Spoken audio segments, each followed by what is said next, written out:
Start.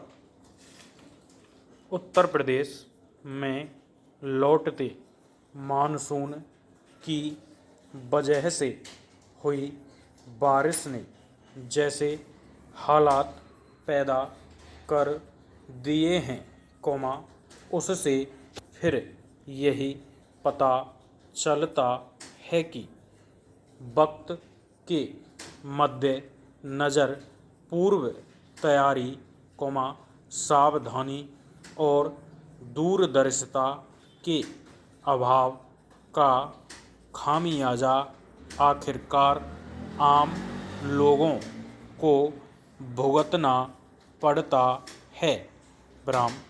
पिछले 3 दिनों की बारिश के चलते राज्य के कई जिलों में बाढ़ जैसी स्थिति पैदा हो गई और व्यापक पैमाने पर जनजीवन बाधित हुआ है।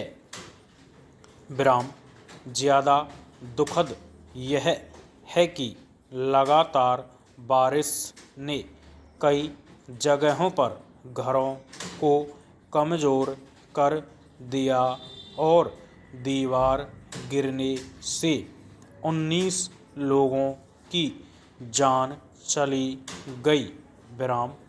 इसमें बारिश के दौरान वज्रपात की चपेट में आने से भी कई लोग मारे गए। सही है कि यह स्थिति एक प्राकृतिक आपदा के रूप में सामने आई है, लेकिन अगर वक्त और मौसम को ध्यान में रखते हुए समय रहते जरूरी कदम उठाए जाएं, तो शायद ज़्यादा बड़ी तबाही से बचा जा सकता है।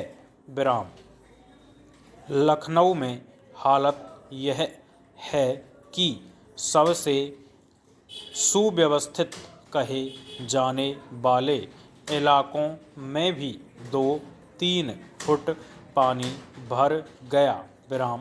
इससे दूसरे इलाकों की मुश्किल का अंदाज़ा लगाया जा सकता है। बारिश मौसम का एक चक्र है, लेकिन अगर किसी सुव्यवस्थित इलाके में भी बाढ़ और जल जमाव की वजह से सब कुछ ठहर जाए तो क्या यह व्यवस्था की नाकामी का उदाहरण नहीं है?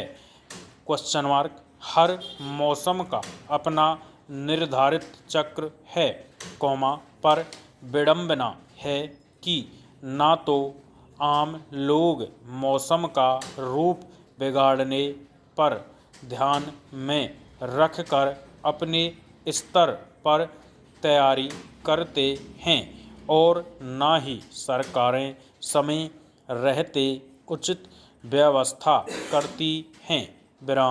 अगर सिर्फ इतने भर का ध्यान रखा जाए कि प्रकृति कभी भी भयावह रुख अख्तियार कर सकती है और इसके मद्देनज़र बचाव और राहत के इंतजाम तैयार रहें, तो जान माल के व्यापक नुकसान को काफ़ी हद तक कम किया जा सकता है। मगर आम तौर पर यही देखा जाता है कि जब तक कोई मौसम आपदा का रूप लेकर संकट नहीं बन जाता, तब तक लोग बचने की कोशिश नहीं करते। दूसरी ओर, सरकार भी तभी राहत पहुंचाने और दूसरे कदम उठाती है, जब हालत काबू से बाहर हो जाते हैं। उत्तर प्रदेश में इस बार भारी मौसम बारिश के बारे में मौसम वैज्ञानिकों का मानना है कि इसकी जड़ में बंगाल की खाड़ी में बनने वाला चक्रवात है। स्टॉप।